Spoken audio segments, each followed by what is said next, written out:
Bismillahirrahmanirrahim. Assalamualaikum warahmatullahi wabarakatuh. Jumpa lagi teman-teman di soal kebidanan kehamilan part 3. Kayak biasanya di sini aku akan membahas 3 soal kebidanan dan akan ada 1 PR. Oke. Masuk ke soal yang pertama. Nyonya A G2P1A0 datang ke puskesmas dengan keluhan badan terasa lemas, sering BAK di malam hari, dan sering merasa kehausan.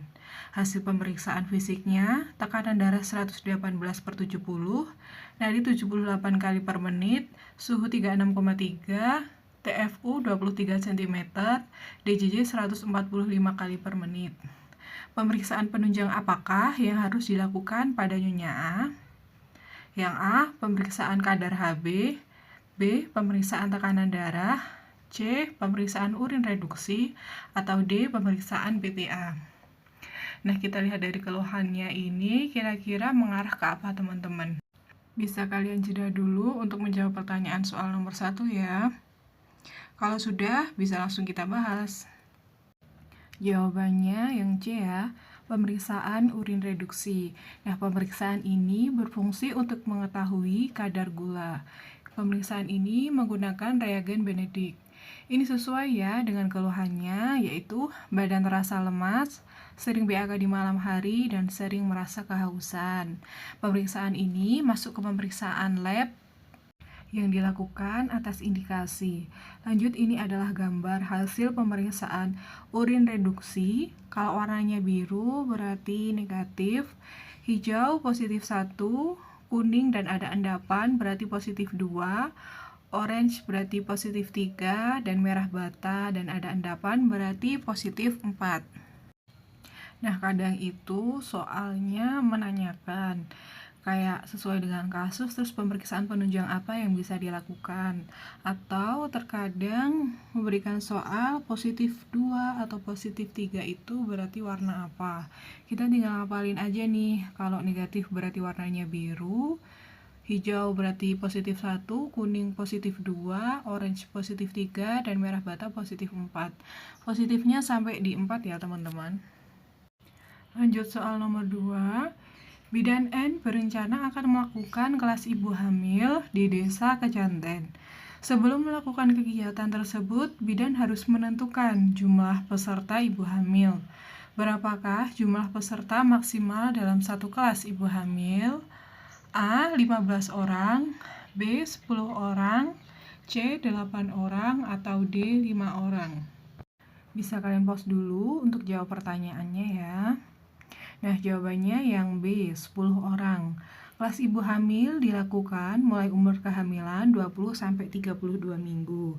Karena bumil dalam umur kehamilan 20-32 minggu, kondisinya sudah cukup kuat dan tidak takut terjadi keguguran. Nah, jumlah peserta maksimal 10 orang difasilitasi oleh bidan atau tenaga kesehatan yang lain. Keluarga dan suami juga ikut minimal 1 kali. Lanjut, kita bahas seputar kelas ibu hamil. Pertemuan kelas ibu hamil ini dilakukan minimal 3 kali selama kehamilan atau sesuai dengan kesepakatan dengan waktu 120 menit. Dengan materi pertemuan yang pertama yaitu kehamilan, perubahan tubuh dan juga keluhan, dan perawatan kehamilan. Sedangkan materi pertemuan yang kedua, yang pertama ada persalinan, meliputi tanda-tanda persalinan, proses persalinan, dan juga IMD. Materi kedua, perawatan nifas, yaitu menyusui, menjaga kesehatan ibu nifas, tanda bahaya, serta KB pasca salin.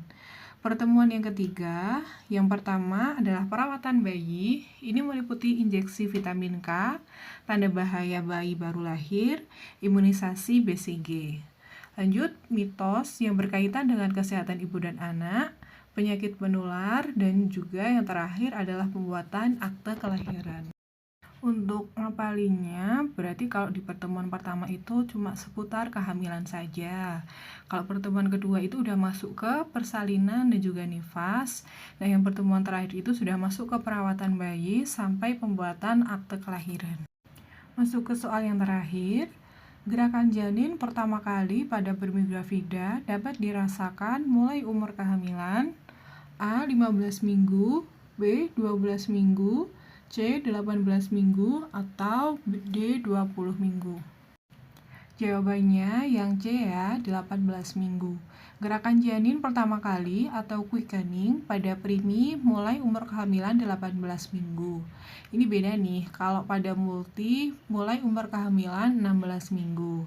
Dalam satu hari, gerakan janin kurang lebih 10 kali atau tiap 2 jam. Sedangkan DJJ pertama kali dapat didengar pada umur kehamilan 12 minggu.